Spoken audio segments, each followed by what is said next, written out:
Alors, bonjour à tous. Merci d'être présents avec nous aujourd'hui, ce midi, en si grand nombre, pour assister à ce webinaire STIC intitulé L'apport stratégique d'un comité consultatif bien conçu et optimisé. Je me présente, Christian Assouad, conseiller manufacturier chez STIC. Merci à nos deux invités d'être présents avec nous aujourd'hui.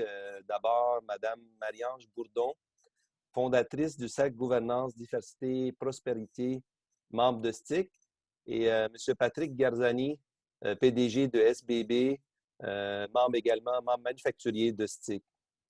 Juste un petit rappel, le webinaire va durer 1 heure. D'abord, Marie-Ange, tout de suite après mon introduction, va nous partager sa présentation pour nous dire qu'est-ce que c'est qu'un comité consultatif. Par la suite, nous allons accueillir Patrick Garzani pour qu'ils puissent tous les deux nous partager leur expérience quant à leur collaboration. Puis à partir de 12h45, là, on va prendre une période pour répondre à vos questions. Donc, tout au long du webinaire, n'hésitez pas à nous partager vos questions dans la section Q et A. Donc, vous pouvez les écrire, puis à la fin, on va les prendre pour faire plaisir de les poser et les adresser à nos participants. Donc, pour finir, le webinaire est aussi enregistré.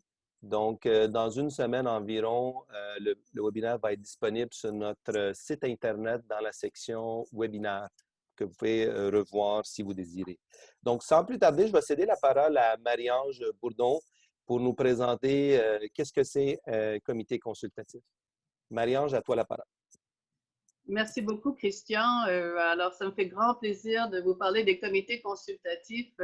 C'est une passion, c'est tellement une passion pour moi que j'en ai fait mon entreprise depuis 10 ans. Et pourquoi est-ce que j'en ai fait mon entreprise? Parce que le comité consultatif, c'est quelque chose de payant. J'ai rien trouvé, j'ai rien vu à travers ma carrière qui peut aider un entrepreneur plus qu'un comité consultatif. C'est vraiment fait pour une PME.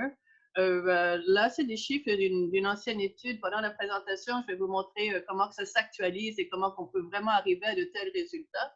Mais clairement, sur une période de 3 ans, on peut voir une productivité accrue de minimalement 5% dans une entreprise et les ventes vont certainement surpasser le 65% d'augmentation. Mais avant de pouvoir parler de comment on arrive à faire ça, je pense qu'il serait important d'abord de voir qu'est-ce que c'est un comité consultatif.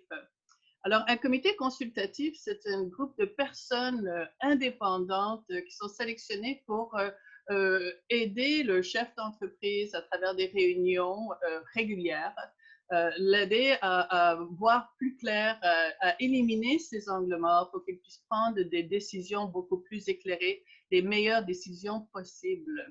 Le comité consultatif travaille avec le conseil d'administration. Il est clair, dans une PME où on est seul actionnaire ou 2 ou 3 partenaires, on travaille avec le conseil d'administration. C'est le conseil d'administration, les gens qui décident.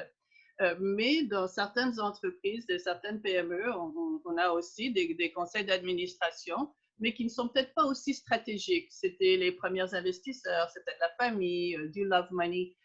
Donc, on a ce conseil qui est peut-être pas assez stratégique et le comité consultatif va venir travailler avec. Le comité travaille avec le comité de direction. Comité de direction, c'est pas un comité consultatif, ça, c'est les employés, c'est vos vice-présidents, vos chefs de service. Et le comité consultatif va travailler avec ces gens-là pour arriver à ces fameux résultats. Pour arriver à ces bénéfices qui sont énumérés, ça prend des réunions très structurées. On parle de réunions minimalement au trimestre. Certains de nos clients aiment ça aux 6 semaines. On trouve ça excessif, mais le client a toujours raison.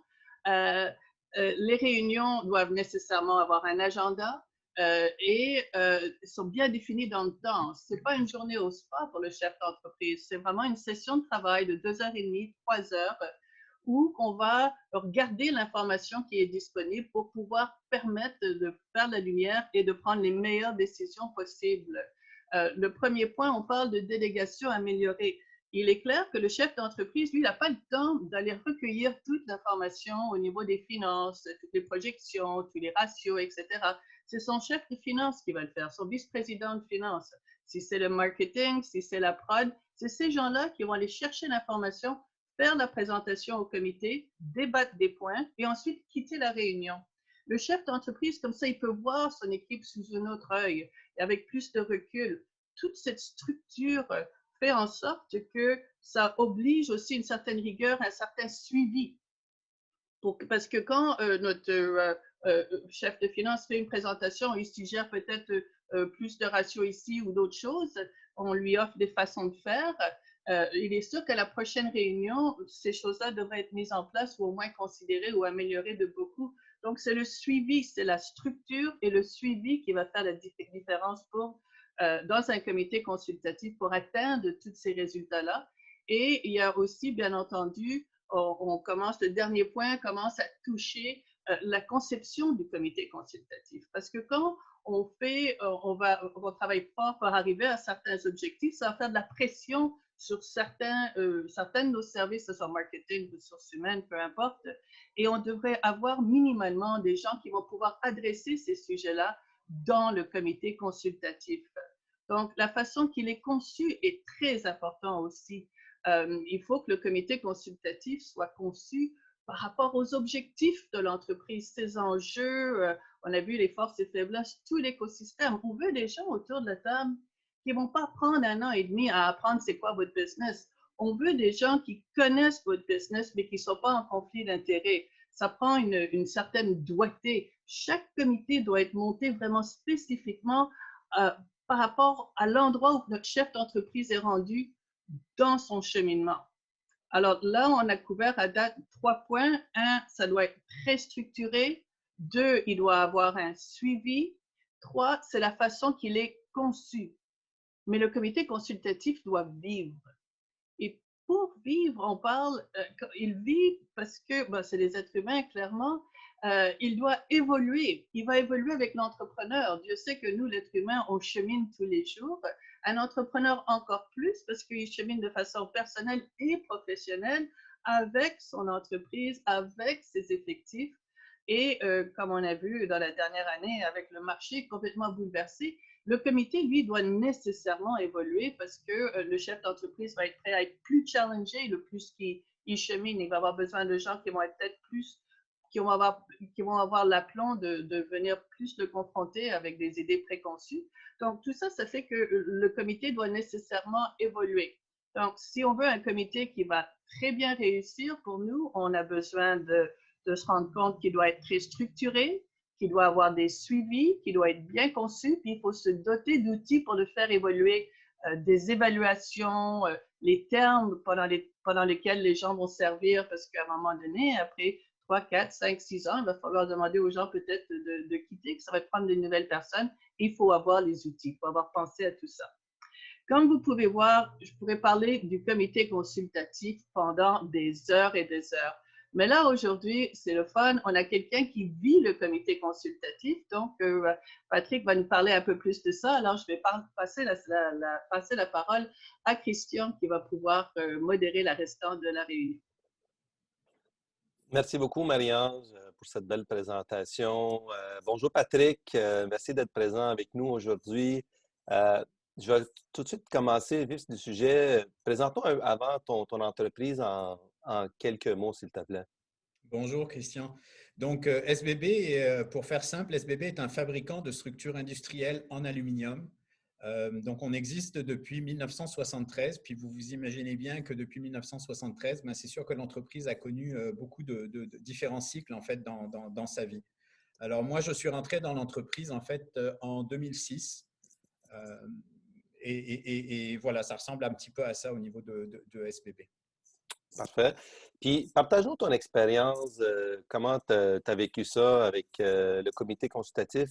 Pourquoi tu as eu recours, premièrement, à ce type de comité en 2019, si je comprends bien? Ben, en fait, moi, comme je viens de mentionner, je me suis joint à l'entreprise en 2006 comme employé à ce moment-là.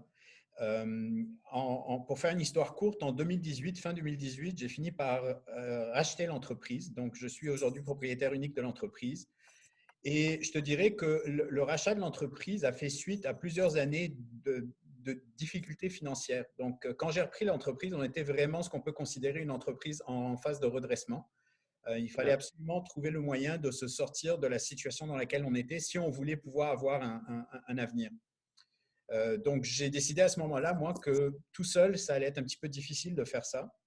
C'est sûr, je me suis entouré d'une bonne équipe de direction à l'interne pour le day-to-day, mais ça me prenait vraiment de l'aide de gens qui avaient beaucoup plus d'expérience que moi dans différents domaines. Et je te dirais pour une approche peut-être un petit peu plus stratégique. Le day-to-day était couvert par l'équipe de direction, mais l'approche stratégique, les grandes lignes, les grandes initiatives pour l'entreprise et son avenir se font à un niveau un petit peu plus élevé. Et c'est là que j'ai décidé justement en 2018 de commencer à regarder mes options. Et j'aimais beaucoup l'option du comité consultatif. Ça me faisait beaucoup penser à un CA dans les grandes entreprises. Donc vraiment des gens indépendants, mais qui ont à cœur de t'aider. Parce qu'en fait, on ne s'applique pas dans un comité consultatif pour faire de l'argent. Contrairement à un CA dans lequel on peut être payé des centaines de milliers de dollars, ce n'est pas le cas dans un comité consultatif. On le fait vraiment parce qu'on veut partager, parce qu'on veut redonner. Et j'ai trouvé cette approche-là vraiment excellente pour m'aider à mettre un petit peu d'ordre dans mes priorités, puis à regarder vraiment où je voulais aller. OK. Mais toi, comment tu avais entendu parler? Est-ce que tu connaissais c'était quoi un comité consultatif ou on t'a parlé de ça? C'était quoi ton réflexe? Là? Comment tu es allé vers ça? En fait, c'est très drôle comme situation.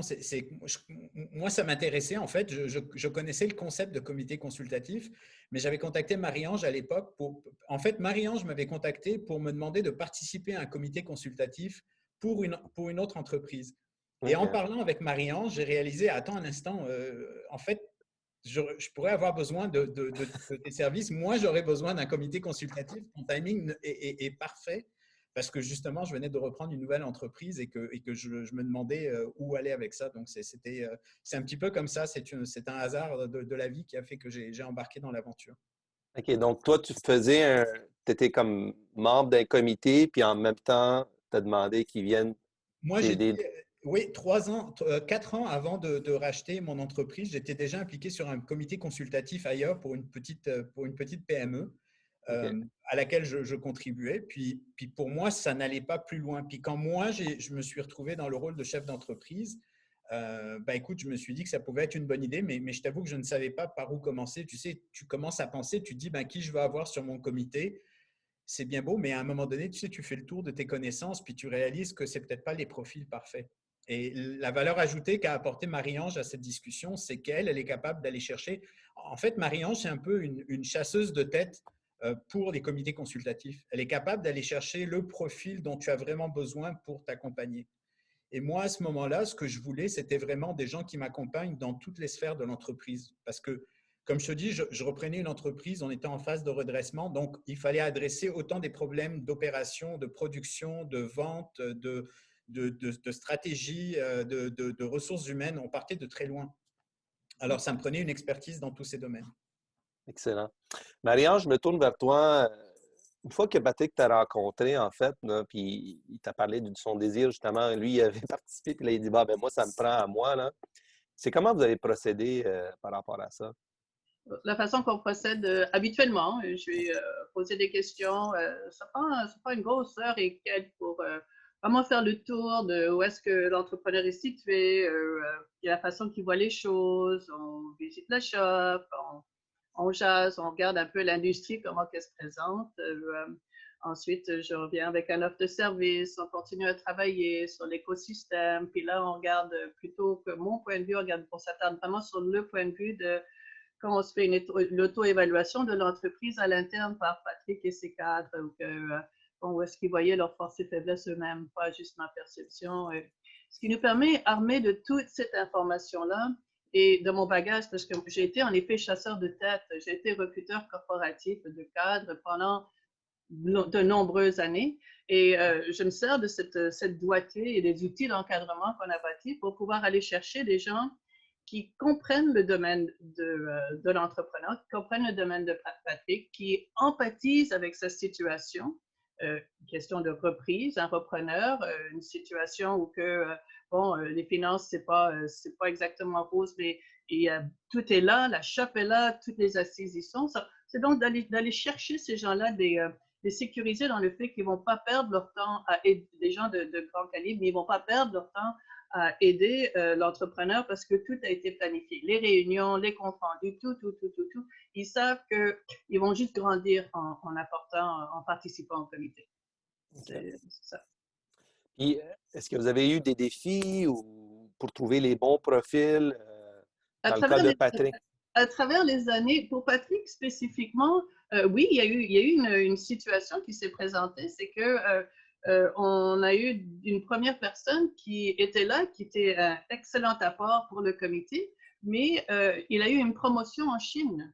Donc, lors des réunions était à l'inverse de l'horloge, même si c'est virtuel, il ne pouvait plus. Donc, on a dû le remplacer rapidement alors que c'était encore dans la première année de vie des comités. D'habitude, ces remplacements-là, ça vient un peu plus tard, mais ça a installé une bonne dynamique dans le comité où on voit que ça évolue. Et maintenant, on a un comité beaucoup plus de la façon que j'aurais voulu que ce soit pour Patrick du tout début. Le gros problème pour les comités consultatifs, je trouve, c'est de trouver des chefs d'entreprise qui vont pouvoir siéger autour de la table, qui ont le goût de le faire, mais qui ont aussi l'évolution de pouvoir prodiguer des conseils. Alors là, maintenant, le comité, selon moi, il tient la route. Mais prime abord, pour répondre à votre question, le gros problème pour recruter des gens pour les comités consultatifs qui ne vont pas se faire payer une fortune, on comprend, là, c'est pas comme ça qu'ils s'arrondissent leur fondement, c'était de bâtir et de structurer les outils qui vont les rassurer, qui ne vont pas perdre de temps et que ça va être gagnant pour eux. Ça, c'est enrichissant pour eux. Ça a été le défi au tout début de l'entreprise. Puis, y a-t-il des aspects qui sont plus difficiles à adresser là, pour s'assurer que le comité soit performant en tant que tel? C'est le cheminement du chef d'entreprise. Ça, on peut pas, on peut avoir tous les gens là, mais il faut que le chef d'entreprise, il faut qu'il soit prêt à assimiler l'information qu'on lui offre. Patrick est un de nos meilleurs exemples. C'est pour ça qu'il est invité. Mais il y a des gens qui vont jamais aller beaucoup plus loin. Là. Le comité va pas servir autant qu'il aurait pu. Il sert, mais peut-être pas autant. C'est ça, je pense, l'élément le plus difficile. C'est cette évolution. D'accord. Patrick, je me tourne vers toi. Y a-t-il des éléments qui t'ont surpris dans le processus en tant que tel? Écoute, qui m'ont surpris, peut-être oui. En fait, je te dirais de façon très, très candide, la facilité de recruter. En fait, la facilité, tu sais, tu regardes les profils. Je regardais les profils que Marie-Ange m'envoyait, puis je me disais, mais il ne voudra jamais participer à mon comité consultatif. Tu sais, je suis qui? Moi, on est qui? SBB, petite entreprise à Blainville. Sérieusement, c'est le premier réflexe. Tu sais, c'est peut-être un excès d'humilité de ma part, mais c'est vraiment comme ça que je l'ai vu en me disant, mais est-ce que ces gens-là vont vraiment accepter de nous aider? Et puis finalement, c'est pour ça que je dis, c'est surprenant à quel point les gens qui ont réussi, qui font des choses intéressantes dans leur vie, ont envie de partager, de redonner, tu sais, d'avoir l'impression de contribuer à quelque chose à leur tour. Donc, je trouve que c'est vraiment, je te dirais que c'est ça la chose qui m'a surpris le plus. OK. Donc, tu voyais que les profils du monde qui voulait siéger à ton comité, c'était du monde que tu disais, ah, ben, eux autres, oublie ça, là, ils n'auraient pas le temps Ils sont Oui, beaucoup plus, j'imagine, importants en taille d'entreprise que ce que toi, tu avais. oui, puis c'est des gens vraiment solides, avec un profil très, très solide. Donc, c'est sûr que, OK. a priori, tu penserais que la réponse va être non, mais c'est très surprenant. Ouais. Donc, on apprend beaucoup de l'expérience. Comment ça se déroule, une réunion typique, là, tu sais, en termes Ben, peut-être de nombre de temps, la fréquence, puis tu sais, comment ça fonctionne en tant que tel? écoute, je vais te dire, la première, si je me réfère peut-être à notre première réunion, je te dirais que la première réunion, tu stresses énormément parce que c'est la première réunion. Puis tu sais, tu es un peu impressionné par le profil des gens qui vont être autour de la table. Puis tu ne veux surtout pas avoir l'air d'un nono qui ne sait pas de quoi il parle. Alors, tu te prépares, puis tu t'assures d'être hyper prêt. Mhm. Nous, ce qui nous a beaucoup aidé, c'est que juste avant le comité consultatif, en fait, une des premières actions que j'avais prises en reprenant l'entreprise, c'est faire une planification stratégique. Et OK. ça, le gros avantage, c'est que ça veut dire que tu arrives avec une certaine vision, tu sais vers où tu veux t'en aller, tu as quand même quelques idées des initiatives à mettre en place. Donc, moi, j'ai pris la peine de vraiment partager complètement cette planification stratégique avec les différents membres du comité consultatif pour qu'ils comprennent où est-ce qu'on veut s'en aller. Puis, j'ai beaucoup parlé de l'entreprise pour qu'ils comprennent aussi quel genre de culture on avait dans l'entreprise. Parce que pour moi, c'était important de ne pas perdre ta culture d'entreprise. C'était pas l'objectif de rentrer des gens dans un comité consultatif puis d'en avoir un, c'est pas de changer la culture de l'entreprise. C'est de l'améliorer s'il y a besoin de l'améliorer, mais Moi, dans mon cas, ce qui était important, c'est de conserver cette culture tout en corrigeant ce qui avait besoin d'être corrigé. Alors, c'est ça. La fréquence, dans mon cas à moi, ce que je trouve qui fonctionne très bien, c'est trimestriel. C'est OK. 1 fois ou 3 mois. Je m'assure d'avoir la réunion vers le milieu du mois pour être certain d'avoir les résultats financiers du mois Ah, d'avant ou du passé. trimestre d'avant. Donc, ça fonctionne comme ça. Puis, généralement, je te dirais, ça dépend vraiment de chaque entrepreneur. Moi, dans mon cas, ce sont des réunions qui durent environ 3 heures. 3 Donc, heures. ça nous OK. permet vraiment de passer à travers. Typiquement, tu fais une petite mise à jour, donc du style, qu'est-ce qui s'est passé depuis notre dernière réunion qui vaut la peine d'être mentionné. Puis ensuite, on plonge dans des dossiers qui sont plus spécifiques. OK. Puis les dossiers peuvent, excuse-moi Christian, des dossiers, ça peut toucher toutes sortes de sphères. Je veux dire, moi, j'ai décidé de m'entourer de gens autant en ressources humaines, en opérations, en direction générale, en stratégie, en technique, ingénierie, etc., parce que j'avais besoin d'aller toucher à toutes ces sphères-là. Après ça, tu décides vraiment qu'il y a 1, 2 projets que tu identifies, puis ça, c'est des projets qui vont être remis sur la table à chaque réunion jusqu'à ce que tu arrives à une conclusion. Alors, ça te permet vraiment d'avoir une vision à plus long terme, je te dirais, que juste la réunion suivante. OK. Puis c'est toi, dans le fond, qui choisis un peu c'est quoi les thèmes que tu vas aborder, c'est quoi les fonctions des entreprises. Tu donnes tes besoins à Marie-Ange, puis elle s'occupe de trouver les bons profils qui. OK. Absolument, c'est hyper OK. important je te dirais, comme travail à faire à la base, c'est vraiment de déterminer qu'est-ce que tu cherches, puis tu as besoin de quel genre d'aide. Parce que ça va vraiment déterminer le type de profil qui va pouvoir venir t'aider. OK. Puis ces réunions-là, est-ce qu'ils se déroulent généralement le soir, j'imagine, ou les fins de semaine? Ou...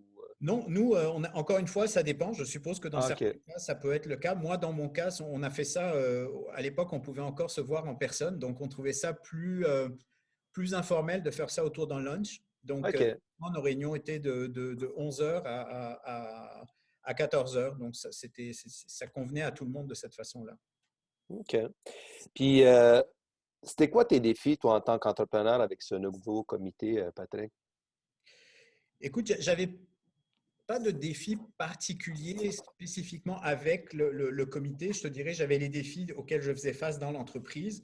Mais c'est sûr que tu sais, la première ou les 2 premières réunions sont des réunions où on apprend à se connaître, on apprend à communiquer de la bonne façon les uns avec les autres. Tu peux imaginer qu'autour de la table, quand on parle de profils solides comme ça, c'est généralement des profils qui ont quand même leur personnalité. Donc, tu sais, faut juste accepter de gérer avec de gérer ces personnalités-là, disons. Ce qui est d'ailleurs, ce qui m'amène à un point hyper important, c'est que si en tant que chef d'entreprise, tu n'es pas prêt à jouer le jeu, ne t'embarque pas dans un projet de comité consultatif. Un comité, pour qu'il soit efficace, il faut qu'il soit là pour te challenger. Mm. Si tu penses que tu n'es pas là pour être challengé, puis que ça ne te tente pas d'être challengé, puis de donner des réponses, puis de sentir la chaleur des fois, c'est pas une bonne idée d'avoir un comité consultatif. Si par contre, tu as suffisamment d'humilité pour accepter que tu ne sais pas tout, puis qu'il y a des gens qui savent des choses beaucoup mieux que toi, c'est là que la vraie valeur ajoutée va commencer à s'installer. Absolument. Puis, est-ce que ton comité, as-tu évolué au fil des temps, depuis que vous l'avez mis en place? Oui, écoute, Marie-Ange a mentionné la première évolution un petit peu forcée d'un membre qui s'est retrouvé avec une promotion qu'il a fallu remplacer. Ouais. Et un petit peu plus tard, parce qu'on a changé un petit peu notre approche, disons, notre période de redressement d'entreprise est terminée. Alors, forcément, les projets qu'on a, puis la vision qu'on a des 2, 3 prochaines années a changé un petit peu. Alors, on a un petit peu fait évoluer le comité dans ce sens. Donc, oui, ça fait. Donc, incluant la personne qui a été promue, on a eu quand même 2 changements dans le comité depuis 2019. Puis, Donc, est-ce ça que a la... plus de dynamique. OK. Puis, est-ce que l'adaptation, ça s'est bien fait? C'était la transition? C'était... Oui, écoute, c'est sûr que ça prend une partie le chef d'entreprise à faire un certain travail, tu sais, pour s'assurer que la personne est up-to-date là, quand elle rentre puis qu'elle commence à travailler. Mhm. Mais écoute, ça se fait quand même très bien. C'est une question de rencontrer l'autre personne, de jaser, de parler, de partager les choses que tu as pu partager dans le passé pour que quand elle commence à travailler, ben, elle est à peu près au même niveau que les autres. OK, je comprends. On est en contexte de pandémie. J'imagine que tu l'as vécu, Patrick, avec le comité en tant que tel. Est-ce que ça a été utile? T'avais-tu eu le temps de faire ce... T'as-tu continué? comment tu as trouvé ça pendant? Oui, oui, écoute, continuer absolument. Tu sais, un comité, il ne faut pas que ça arrête de travailler. Donc, définitivement, on a continué, mais on a fait comme tout le monde. C'est-à-dire, on a fait ce qu'on fait aujourd'hui. On s'est mis en Zoom, puis on Hmm. fonctionne de façon virtuelle pour nos réunions. OK. Euh, Nous, de notre côté, on a eu de la chance comme entreprise. On n'a pas eu énormément d'impact au niveau COVID. Je te dirais, mis à part peut-être les 3, 4 premiers mois, un petit peu comme tout le monde, où tu te demandes comment tu vas faire pour t'en sortir. Mais Mhm. finalement, on s'est rendu compte qu'au bout de quelques mois, notre business a recommencé tranquillement à rouler. Les choses ont recommencé à reprendre un petit peu. Puis aujourd'hui, c'est un peu la nouvelle normalité. Donc, on s'est adapté, on a apporté les changements qui étaient requis. Puis aujourd'hui, sérieusement, c'est vraiment business as usual. Euh, OK. Nouveau usual, mais ça n'en reste pas moins que c'est quand même une certaine normalité aujourd'hui. Ouais. Donc, le comité en tant que tel, tu as été encore plus utile pendant la pandémie, justement, parce que là, on est comme un peu au dépourvu, c'est la surprise au début, tout ça. Donc, Écoute, dans mon cas, c'était pas ça. J'ai pas eu de non. besoin particulier. Avec l'équipe de OK. direction, on a très bien géré la pandémie, puis tu OK. sais, le pendant et le après, si on peut parler d'après, ou la période dans laquelle on est en ce moment, le entre-deux. Mhm. Donc, on a réussi à bien s'en sortir comme ça. On a mis en place les bonnes initiatives. Le comité, tu sais, était tenu au courant de nos avancements, mais encore une fois, le comité travaille de façon plus stratégique, pas vraiment dans le day-to-day. Alors, ce qu'ils veulent savoir, c'est oui, on n'a pas de cas de COVID, oui, on a mis en place les choses qu'on a besoin de mettre en place pour gérer la situation, mais ils n'ont pas besoin de savoir exactement quelle initiative tu as mise en place. Est-ce que tu as mis du plexiglas ou est-ce que tu as éloigné les gens, etc. Ça, c'est trop dans le détail, en fait. Donc, il faut vraiment rester dans le stratégique. Toi, si tu avais à recommander ce type de comité-là, Patrick, à qui tu le recommanderais-tu? Puis est-ce qu'il y a-tu des phases en termes de, j'imagine, croissance, décroissance? C'est quelle étape, là, s'il faut que tu recommandes ça à quelqu'un, une entreprise manufacturière comme la tienne? Je vais commencer par te dire à qui je ne le recommande pas. OK, bon. Je te dirais, et puis je l'ai évoqué un petit peu tout à l'heure, je ne le Ouais. recommande pas à quelqu'un qui n'a pas la volonté d'être transparent, qui n'a pas la volonté de partager. Tu sais, pour qu'un comité consultatif puisse vraiment t'aider, il faut qu'il connaisse vraiment ta situation. Alors, si tu es mal à l'aise à partager tes informations financières, par exemple, ça peut être un petit peu difficile pour eux de vraiment comprendre ta réalité. Si tu n'es pas prêt à prendre des conseils ou à mettre en place des initiatives qu'on te dit que tu devrais mettre en place, ben c'est sûr que d'une réunion à l'autre, ce qui va arriver, c'est que tu vas perdre l'intérêt de ces membres-là, puis ils vont finir par quitter ton comité parce qu'ils vont dire, écoute, je veux bien donner de mon temps, mais s'ils n'écoutent pas ce qu'on a à lui proposer, puis si d'une réunion à l'autre, on répète tout le temps les mêmes choses, puis il n'y a rien qui se fait, ben, ils vont perdre un petit peu patience, puis ils vont perdre un peu espoir de ta volonté, en fait, de mettre des choses en place. Alors ça, je te dirais, c'est ça le profil de gens qui ne devraient pas s'entourer d'un comité consultatif. Euh, pour ce qui est de l'étape du cycle dans lequel tu es, Mhm. moi, je pense que peu importe où tu te trouves dans ce cycle-là, tu sais, si tu es en cycle de décroissance, ça peut être super utile d'avoir des gens qui sont déjà passés par là avant toi, qui sont capables de te dire, ben, dans cette période-là, focus plutôt ton énergie puis tes efforts sur tel aspect, tel aspect, tel aspect. Moi, il se trouve que j'ai eu besoin d'eux pour les deux, en fait. J'ai eu besoin d'eux quand ça allait très mal pour dire, je fais comment pour remonter la pente? Où est-ce que je mets mes efforts? Où est-ce que je mets mon énergie pour qu'on ait les bonnes initiatives en place au bon endroit dans l'entreprise? Et puis maintenant que le virage a été complètement pris, ben, le focus, c'est de dire, je fais comment pour amener mon entreprise d'où elle est aujourd'hui à où je voudrais qu'elle soit demain? Comment je fais pour doubler mon chiffre d'affaires? Donc, on parle, dans ces cas-là, tu peux parler de croissance organique, tu peux parler d'acquisition, tu peux parler de programmes de rétention de tes employés clés, tu peux parler de plein de choses. Donc, c'est ça qui est intéressant, c'est qu'en fait, le comité va s'adapter un petit peu à tes besoins. Et vu que ce sont des gens qui ont pas mal plus d'expérience que toi dans les domaines qui te sont critiques, ben, il y a énormément d'infos que tu peux aller chercher. Puis cette expertise-là, pour moi, vaut de l'or, en fait. Parfait. Donc, ce qui est à retenir, phase croissance ou décroissance, mais il faut que le chef d'entreprise soit transparent en tant que tel, vouloir se faire challenger, euh, dire les vraies choses, comme on dit. Là. Oui, l'authenticité est super importante. OK. Authenticité transparente est très, très importante si tu veux développer ce lien de confiance, puis avoir vraiment des gens qui sont impliqués. Oui. Si tu avais à refaire le tout, là, tu reviens à 2019, y a quelque chose que tu aurais changé dans ton approche ou dans le comité en tant que tel, Patrick? Honnêtement, non. Puis je veux pas que ça ait l'air prétentieux, mais non, parce que j'ai été bien accompagné. Tu sais, Marie-Ange a pas mal d'expérience dans le domaine, donc c'est sûr qu'elle aussi avait des conseils à me donner par rapport, même par rapport au profil. Tu sais, je partageais avec elle, écoute, j'ai plus envie de ci, j'ai plus envie de ça. J'ai rencontré des gens. Écoute, c'est vraiment un processus d'embauche. Hein. Tu Hmm. es en train d'embaucher des gens pour ton comité. Donc moi, j'ai fini par en embaucher 5, mais j'en ai rencontré une vingtaine. Mais tu vois, ce n'est pas tout le monde nécessairement qu'une fois que tu les rencontres, là, il faut que tu prennes des décisions. OK, lui a ça d'avantageux, lui a ça. Qu'est-ce que je cherche? Qu'est-ce qui est plus critique pour moi? Puis c'est comme ça que tu fais tes choix finaux, en fait, pour décider. Ça ne veut pas dire que les autres n'étaient pas bons. Ça veut juste dire que pour mon entreprise, au moment où on a fait ces entrevues-là, c'était ça mon besoin Ah, spécifique. OK. C'est comme dans le fond, tu as accès à ces personnes-là qui désirent faire partie, puis là, tu sélectionnes selon qu'il y a une connexion ou non avant de mettre en place le comité. Absolument. Intéressant. Marie-Ange, je me tourne vers toi. Patrick, il vient nous partager un peu son expérience, les bienfaits d'un comité consultatif. Euh, Pourquoi il y a peu d'entreprises qui font appel à ce type de comité quand on sait que c'est quand même bénéfique pour leur croissance? Y a-t-il des obstacles pour eux, dans le fond? Oui, oui, oui. Puis d'ailleurs, dans notre processus, on met les obstacles en place pour les empêcher d'avoir un comité quand ils ne sont pas prêts. Pour forcer cette volonté de transparence, ben, c'est pas eux qui gèrent les réunions. C'est pas le chef qui va gérer la réunion. On a un facilitateur et c'est donc charmant qu'on n'en a pas parlé parce que le facilitateur, il fait énormément de travail et qu'on n'en parle même plus. Il fait partie du comité, mais il ne fait pas partie du comité. Son job est complètement différent. Il aide le chef d'entreprise à peaufiner son agenda pour être sûr qu'on revient toujours sur sur les bons sujets et puis qu'on met la priorité sur le bon sujet.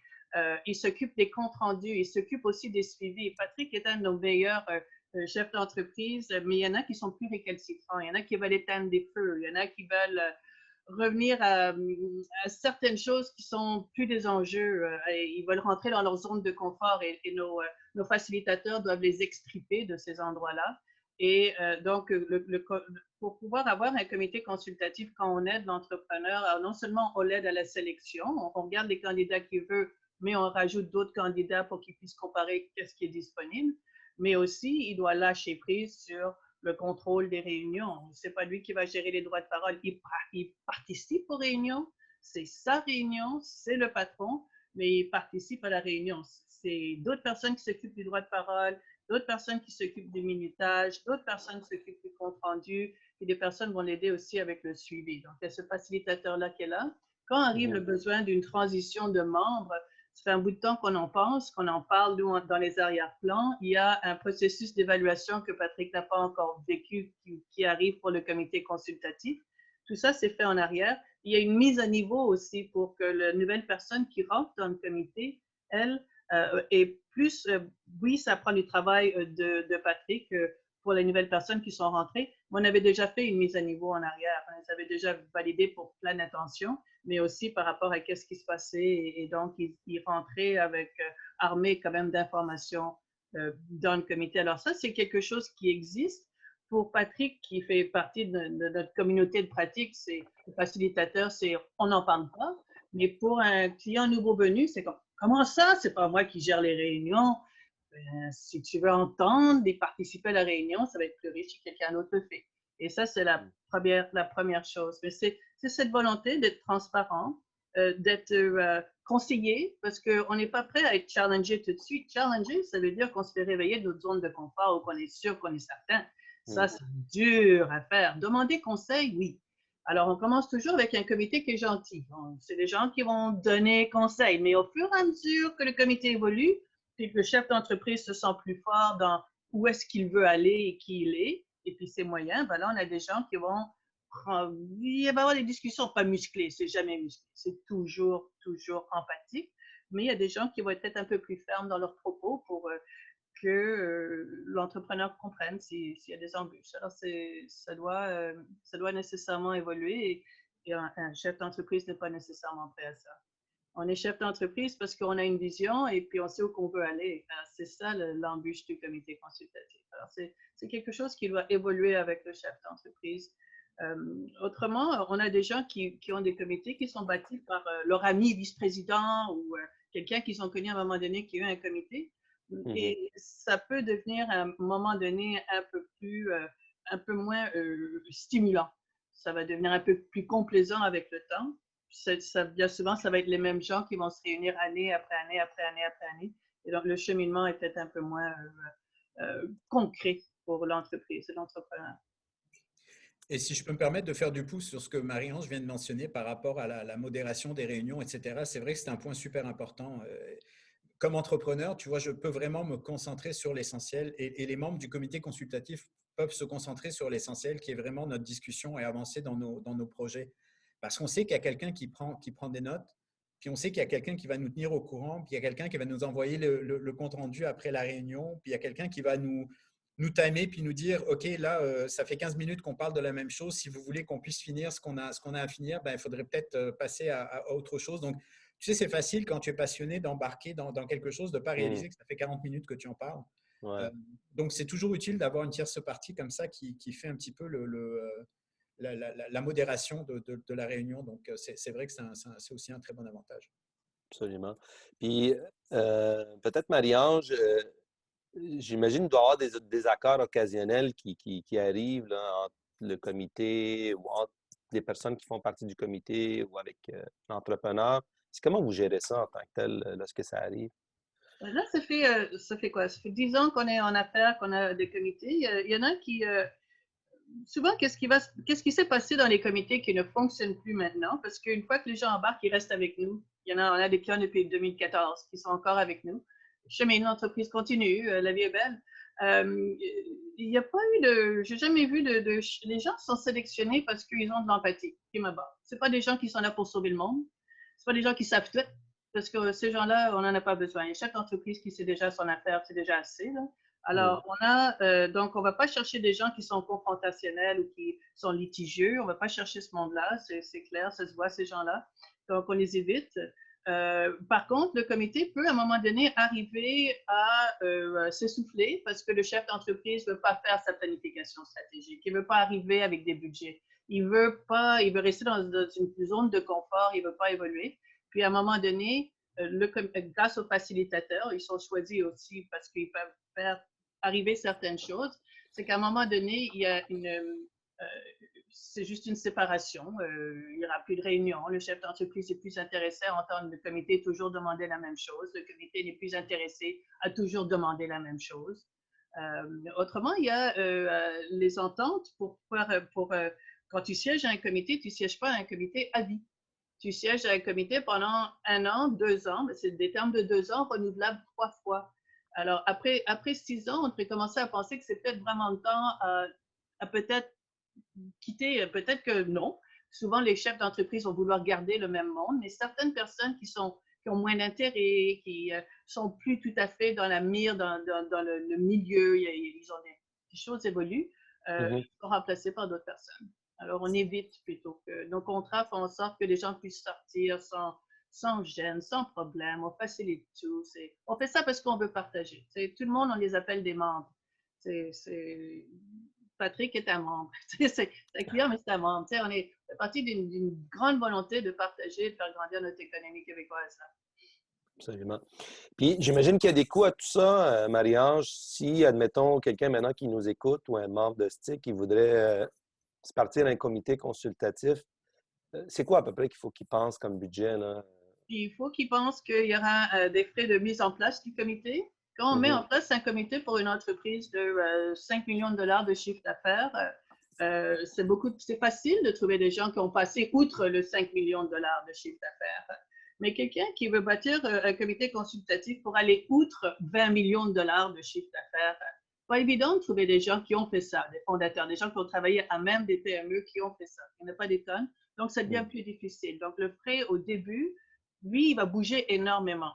Une fois qu'on a le comité en place, la gestion de réunion, ça c'est un frais fixe. Là, je peux vous le dire, c'est établi, c'est 1 500 $ pour le moment pour une petite PME, une plus petite PME. Pour les plus grosses PME, c'est plus cher.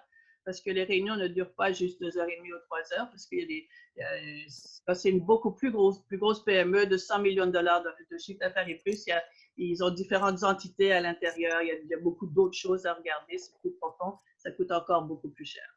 Alors, il y a le frais de mise en place au début, le frais de gestion de réunion pour le fameux facilitateur qui permet tous les outils et l'évolution du comité, et il y a le frais qu'il faut payer les gens qui vont siéger au comité. Et comme Patrick disait, nous, on ne prône pas des gens qui vont arrondir leur fin de mois en siégeant au comité. Si tu veux être un consultant, tu vas te chercher des mandats de consultation. Ce n'est pas des consultants qu'on a, c'est des gens qui veulent partager leur expérience parce que dès qu'ils siègent au comité, ils ne peuvent pas prendre des mandats avec l'entrepreneur, ça les met en conflit d'intérêts. Alors donc, on veut vraiment des gens qui veulent partager et ce frais-là va être minime. Ça peut varier entre 100 $ pour une petite entreprise qui n'est pas rentable, 100 $ par personne par réunion, parce que ça prend quelque chose de symbolique, à quelque chose de beaucoup plus important comme 1 500 $ par réunion, mais ça dépend de l'envergure de l'entreprise et des enjeux. Alors, quelque part, là, c'est la valeur qu'on en retire. Il faut surtout regarder la valeur. Ce n'est pas le frais, mais c'est la valeur. OK. Mais j'ai oublié peut-être, je pense, je ne sais pas si on en a parlé, c'est combien de personnes en général qui font partie du comité? Le nombre de personnes?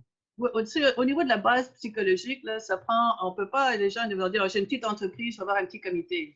Ça ne marche pas comme ça. Il faut avoir un comité qui va pouvoir disséquer, discuter, approfondir sur les enjeux de l'entreprise. Il faut avoir les différents points de vue. On a des problèmes marketing, parfait, mais s'il n'y a personne de vente là, puis il n'y a personne de prod là, ben, ça va être trop balancé, trop mal balancé. Alors, ça prend un équilibre. Donc, clairement, ça va prendre un minimum de 4 personnes dans le comité. Ça peut prendre jusqu'à 6 personnes dans le comité. On ne veut pas trop de personnes parce que là, on n'aura plus droit de parole pour une réunion de 2-3 heures. Oui, mais ça prend un équilibre. Donc, 4 à 6 personnes, on parle de entre 100 à 1500, dépendamment du calibre, dépendamment d'où est-ce qu'on est rendu. Par réunion. Par réunion, plus les frais de réunion qui est à peu près 1500, si je ne me trompe pas, vous avez dit, par réunion. OK. Oui. Puis le première étape là, pour aller chercher, typiquement, là, ça c'est combien, ça se tourne autour de combien pour aller former le comité au début, là, vous avez dit. Comme je vous disais, ça dépend de la taille de l'entreprise. Ça dépend de la taille, mais une taille, je n'ai pas, moi, 50 employés, admettons. Nous, c'est par rapport à l'argent et la capacité de payer de l'entreprise. C'est comme ça qu'on gère. Moi, j'ai bâti le cercle pour aider les entrepreneurs. Alors, c'est toujours sur la capacité de payer l'entreprise. À titre de chasseur de tête et en connaissant ma valeur, je ne peux jamais monter un comité pour moins de 5 000 $. Jamais. Okay, même pour une toute petite entreprise. Mais la norme, c'est bien souvent, ça va coûter 25 000 $ pour un comité consultatif, pour une PME qui a les moyens de ses ambitions. C'est là que ça va être, en général, ça se situe à 25 000. Puis on comprend bien, c'est un investissement. Ce n'est pas juste une dépense en tant que tel, mais c'est juste pour donner une petite idée à nos participants. Très bien, Marie-Ange. Je voulais savoir aussi, on parle beaucoup, il faut être transparent. Il y a l'aspect, je pense, confidentialité qui rentre en ligne de jeu, l'éthique. Comment vous gérez tout ça, là? Ceux qui font partie du comité, bien entendu, vont le savoir. Ils vont avoir accès à des points de vue, j'imagine, stratégiques, confidentiels. Comment vous gérez le tout par rapport à ça? Ça fait partie de notre système à la base. Donc, à la base, quand je fais une entrevue, je rencontre d'abord, on identifie, on a un plan d'action, on identifie les gens, on fait l'entrevue et si je les trouve intéressants, ils doivent signer une entente avec moi, avec le cercle d'abord. Et dans l'entente, on mentionne notre code d'éthique. Donc, il y a un code d'éthique, il y a une entente qui nomme que tout est confidentiel entre qu'est-ce que moi je vais leur dire et eux. Ensuite, je peux les présenter au chef d'entreprise si le chef d'entreprise veut les rencontrer. Donc, je leur demande permission s'ils veulent bien être rencontrés. Le chef d'entreprise décide s'il veut les rencontrer. Il fait son entrevue et ensuite, lors de la première réunion, tous les membres doivent signer une entente avec le chef d'entreprise. Tout le monde ensemble, l'entente a deux parties. Une, la confidentialité, comme ça personne ne pourra dire que je ne savais pas, et l'autre, c'est l'entente de termes de service par rapport à qu'est-ce qu'on s'attend des gens et puis combien de temps qu'ils vont servir au comité, etc., qui vont siéger au comité. Donc, ces deux ententes-là sont signées avec le chef et elles sont renouvelées systématiquement à travers les années. Bien souvent, c'est au moment de l'évaluation. Patrick n'a pas pu voir l'évaluation encore à cause de la pandémie l'année dernière. Il y avait d'autres chats à fouetter que faire une évaluation du comité, même si on rend ça facile. Mais c'est là que les ententes sont signées et c'est régulier. Parfait. Bien, écoutez, on est un peu moins que moins 15, donc on va commencer la section des questions. Donc, ceux qui n'ont pas encore envoyé leurs questions, je vous invite à le faire. Je vais commencer à prendre des questions qu'on avait déjà. La première question, c'est Madame Bourdon, quelles sont les principales raisons des échecs des comités? Comment éviter les pièges ou quelles sont les meilleures pratiques que vous avez rencontrées dans les comités qui fonctionnent bien? C'est l'encadrement. C'est l'encadrement. Il faut avoir des ententes. Il faut savoir spécifiquement pourquoi qu'on a un comité. Il ne faut pas se leurrer. Le comité doit nécessairement évoluer. Comme je disais, on commence avec des gens qui vont être empathiques, ils vont empathiser, ils vont écouter, ils vont apprendre, ils vont aider aux chefs d'entreprise à mieux se livrer, à se sentir plus confortable. Et puis, éventuellement, on doit changer les membres au fur et à mesure que le chef d'entreprise évolue pour qu'on puisse le stimuler de plus en plus pour qu'il arrive à ses fins. Et ça va garder tout. Il faut que le comité s'enrichisse chaque membre et le chef d'entreprise. Il faut que ce soit une place où les gens s'enrichissent mutuellement. Autrement, c'est mort. Il y a beaucoup de comités qui sont morts à la naissance parce qu'on n'a jamais pensé à toute la dynamique. Parfait. Deuxième question, Madame Bourdon, comment est-ce qu'on reconnaît qu'il est temps de changer notre comité ou sa composition? Poser la question, c'est répondre. Si vous devez poser la question, c'est parce qu'il y a un problème. Il y a un problème, oui. Il y a un problème. Autrement, vous seriez satisfait, vous sauriez que vous allez en réunion pour quelque chose, vous sortez de la réunion, il y a quelque chose. Si vous posez la question, il y a quelque chose qui se passe. C'est le temps de… Puis des fois, Christian, c'est aussi une question de c'est quoi tes priorités, c'est quoi tes enjeux du moment. Les enjeux du moment pour un entrepreneur, ça change régulièrement. Donc, l'enjeu de l'an dernier ne sera peut-être pas nécessairement l'enjeu de cette année, ce qui veut dire qu'il y a peut-être certains profils sur le comité qui ont été très, très utiles dans le passé, qui sont peut-être un peu moins pertinents maintenant. Puis ça te prend un profil un petit peu différent pour t'aider, pour adresser ton besoin actuel. Alors, c'est ça aussi, il faut garder cette espèce de flexibilité, de souplesse, en fait, de regarder où est-ce qu'on s'en va et qui peut le mieux nous accompagner. Parfait. J'ai une question d'Alain Faneuf. Madame Bourdon, à quoi ressemble une offre de service de votre organisation? Ah, c'est très douloureux, hein, Patrick? Oui, j'en pleure encore. C'est 5-6 pages. C'est une entente vraiment de principe, de compréhension des besoins, de qu'est-ce qui va être livré, de notre façon de faire qui est toujours par étapes. À chaque livrable, il y a un frais. On ne demande pas une banque d'heures et puis là, on ne sait pas à quoi s'attendre. C'est des frais fixes. Parce que moi, j'adore le recrutement. Je peux prendre des heures et des heures et des heures et des heures et des heures à le faire. C'est mon plaisir, c'est ma drogue. Alors, il y a un frais fixe pour ma drogue. Je ne demande pas plus que ça. Et vous payez pour les livrables et au fur et à mesure, c'est ouvert. Vous pouvez sortir n'importe quand, mais les gens ne veulent pas sortir. D'accord. Une autre question d'Annick Perron. Il dit, j'aimerais confirmer les frais de 1 500 $ de frais par rencontre pour des petites PME par membre. Donc, non, 1 500 $, que ce qui a été nommé, c'est le frais pour le facilitateur qui inclut tous les outils, qui inclut le remplacement des membres gratuitement. Ça, c'est le 1 500. Pour une petite PME qui est peu rentable ou pas rentable, si les gens demandent 100 $ par réunion, c'est énorme. Si l'entreprise est rentable, certainement, ils vont demander 100 $ et plus par réunion. C'est absolument normal. Si vous vous promenez en Tesla, oui, ça va être 1 500 $ par réunion par membre. C'est normal aussi.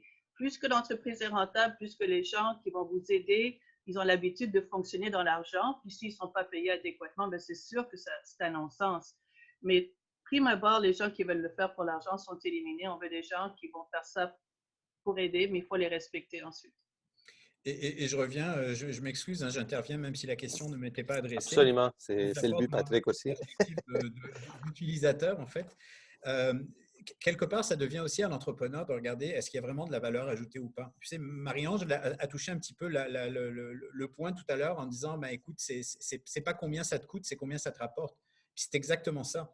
Je veux dire, oui, ça peut me coûter 200 $ par réunion, mais même si ça me coûtait 1 500, si je suis convaincu d'en recevoir pour plus de 1 500 en termes de valeur, j'aurais aucun problème à payer 1500. Puis c'est vrai que quelque part, c'est un petit peu par rapport à ta capacité de payer comme entrepreneur. Si à chaque fois que tu as ton comité, tu es stressé parce que tu sais que ça va te coûter X dollars en frais, écoute, il faut peut-être changer quelque chose parce que ça ne marche pas. Hmm. Il faut vraiment que ça soit en lien avec ta capacité de fonctionner, puis avec les enjeux, puis la taille d'entreprise, etc. Encore une fois, il n'y a absolument aucun membre du comité sérieux qui fait ça pour de l'argent. Alors, honnêtement, que tu les payes 200 dollars ou que tu les payes 1000 dollars par rencontre, ça, je ne pense pas que ça fait une différence. Hmm. La différence va venir du fait de sentir de leur côté que tu écoutes ce qu'ils ont à dire, puis que tu apprécies, puis qu'il y a vraiment, ça devient un échange. S'il y a un échange, tout le monde va s'y retrouver là-dedans, peu importe l'argent qui est payé. C'est ça la clé, en fait. Absolument. Parce que de l'argent, tu peux embaucher un consultant. Mhm. C'est plus facile, mais ce n'est pas ça que tu veux. Tu ne veux pas un consultant. Tu veux quelqu'un qui s'implique vraiment puis qui a à cœur ton entreprise et ton succès. Oui, ben c'est ça. Je pense que, comme tu dis, Patrick, oui, il y a une certaine dépense, mais il faut qu'il y ait le bénéfice. Si tu n'as pas le bénéfice, à un moment donné, là, tu ne vas pas continuer. Là. Absolument. Une autre question, Danick. À quelle fréquence on devrait changer les membres du comité consultatif? Il n'y a pas de recette. C'est comme dire combien de personnes que vous voulez à table. C'est pas 3, c'est pas 4, c'est pas 5. Changer les membres, nous, on dit que ça prend, il faut évaluer les comités. Avant la COVID, je disais qu'il fallait absolument évaluer les comités au moins aux 18 mois, mais là, on a outrepassé avec Patrick. Il faut tenir en considération l'environnement dans lequel l'entrepreneur subit la vie. Et puis, mais on ne peut pas juste changer les gens de façon aléatoire. Il faut faire des évaluations, à savoir, il faut suggérer qu'il y a des termes de service, il faut suggérer qu'il y a peut-être une longueur pour prévoir, pour que les gens ne soient pas insultés quand on leur demande de quitter, il faut que cette suggestion-là soit toujours là. Si c'est quelque chose de plus ferme et d'entériner, c'est encore mieux. Mais à part de ça, il n'y a pas de règle. La règle, c'est… Parce que qu'est-ce qui se passe, c'est que dans la vraie vie, dans la vraie dynamique, le chef d'entreprise, c'est certaines personnes qui ne voudraient jamais changer. Il y en a toujours un ou deux qui va vouloir garder pour toujours. Je ne sais pas si c'est les keepers à Patrick, je ne sais pas si c'est lesquels encore, là, mais il va s'en trouver un ou deux qui vont être immuables, on ne pourra plus les changer. Et puis, mais les autres vont pouvoir changer. Alors, ça va vraiment dépendre. Chaque situation est différente. Parfait. J'ai une question de Luc Bergeron. J'ai une entreprise depuis 3 ans et demi. J'ai triplé mon chiffre d'affaires en passant de 750 000 à 2 millions en triplant mes employés. Est-ce que ce genre de comité pourrait être utile pour moi dans le développement de mon entreprise ou bien je suis encore trop petit? Question très difficile. Excellente question, très difficile. Si on se tient, moi je me tiens au chiffre d'affaires d'habitude. Qu'est-ce qu'il faut? C'est qu'il faut, pour avoir un comité consultatif, pour pouvoir lui fournir l'information. Pour pouvoir lui fournir l'information, il faut avoir un plan stratégique, il faut avoir un budget. Si on n'a pas le plan stratégique écrit, il faut au moins l'avoir dans le coco, puis qu'il soit bien clair. Il faut avoir des budgets, il faut avoir des états financiers, il faut avoir des choses que les gens puissent se référer pour donner du feedback. Si on a tout ça, on peut avoir un comité consultatif. Est-ce que le chef d'entreprise a des lieutenants à qui il peut déléguer pour être en réunion, des lieutenants sur qui il peut compter pour aller chercher l'information pour fournir aux gens ou est-ce qu'il doit tout faire? Ça risque d'être épuisant quand une entreprise a moins de 5 millions de dollars de chiffre d'affaires. 5 millions, je ferme les yeux, je dis oui, il n'y a pas de problème, à moins que. Mais avant ça, il faut vraiment regarder pour pas que ce soit trop douloureux pour le chef d'entreprise. Il faut voir, ça dépend de l'entreprise, ça dépend de la personne. Il y a des gens qui ont plein d'énergie puis qui sont très bien structurés eux-mêmes. Moi, Patrick? j'aurais tendance à rajouter là-dessus que moi, le 2 millions me fait pas peur. En fait, moi, je trouve ça intéressant d'avoir triplé sa taille en 3 ans. Je trouve ça super intéressant. Et justement, j'aurais tendance à penser que c'est extrêmement approprié d'avoir un comité pour se poser la question, now what? Où est-ce que je vais? Tu sais, je viens de tripler, qu'est-ce que je fais? Est-ce que je vais encore tripler dans les 3 prochaines années? Si oui, avec quels moyens? Tu sais, quels moyens j'ai besoin de me donner pour arriver à mon objectif?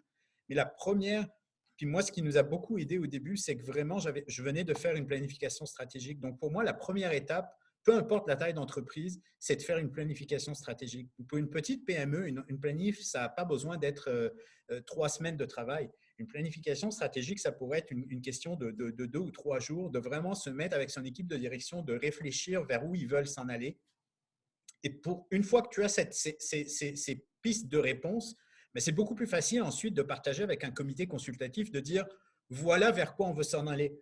On a structuré notre pensée, on a structuré notre vision, voilà vers quoi on veut s'en aller, qu'est-ce qu'on a besoin de faire pour y arriver. Et là, le comité va avoir une valeur ajoutée à apporter à la table à ce moment-là parce qu'ils savent vers quoi ils doivent accompagner. Excellent. Merci, Patrick.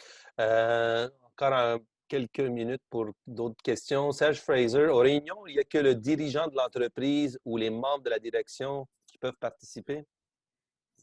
C'est ça. Le comité consultatif est bâti pour le chef d'entreprise.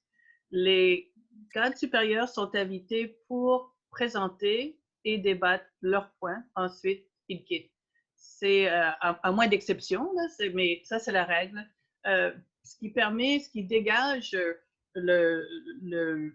ce qui permet au comité de poser des questions difficiles. J'ai observé, parce que des fois, on fait de l'optimisation de comités existants, puis on observe les réunions.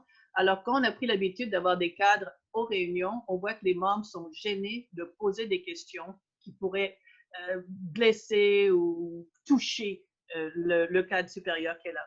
Alors, la question n'est pas posée, ou elle est posée beaucoup plus longtemps après, pour pas qu'il y ait une émotivité, mais on a manqué l'occasion d'approfondir un sujet qui aurait pu être critique. C'est pour ça qu'on préfère non. Parfait. On va prendre la dernière question, s'il n'y en a pas d'autres. Si je suis intéressé à participer à un comité consultatif, qu'est-ce que je dois faire? Attendez que votre téléphone sonne. C'est toi qui vas les appeler, Marianne. C'est pas eux autres qui t'appellent. Oui.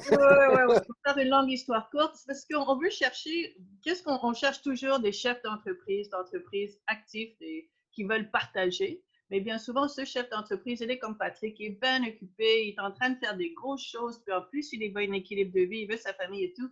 C'est très difficile d'avoir ce calibre-là. Autrement, on va aller chercher des gens spécifiques à un milieu où que ça va être pas en conflit d'intérêt, mais très proche pour qu'il y ait très, très peu de learning curve, de courbe d'apprentissage pour vraiment connaître le milieu. Donc, c'est vraiment des recherches précises et par rapport à des compétences précises en développement du marché ou en finance ou en autre. Alors, c'est tellement précis que c'est difficile de travailler avec une banque. Venant des milieux du recrutement, oui, il y a des banques, oui, on peut prendre votre nom, mais non, on ne va pas s'en servir. Parce que quand on a vraiment besoin de quelqu'un, on va le chercher n'importe comment. C'est comme ça qu'on fonctionne. Alors, honnêtement, c'est ça. Donc, avis à tous, surveillez votre téléphone. Bon, sur LinkedIn, c'est bon. Oui, sur LinkedIn. Bon, ben, parfait. Ben, écoutez, je vois que le temps nous file. Il n'y a pas d'autres questions. Alors, là-dessus, je remercie tout le monde d'être présent aujourd'hui. Merci, Patrick. Merci, Marie-Ange. Belle présentation. Merci d'avoir partagé votre expérience avec nous. Petit rappel, vous allez recevoir un petit sondage à la fin de ce webinaire. Parlez-nous, qu'est-ce que vous avez aimé, qu'est-ce que vous avez moins aimé. On va s'en servir pour améliorer nos prochaines séances. Donc, s'il vous plaît, prendre quelques minutes pour y répondre. Sinon, je vais vous souhaiter une très belle journée et au prochain webinaire. Merci beaucoup.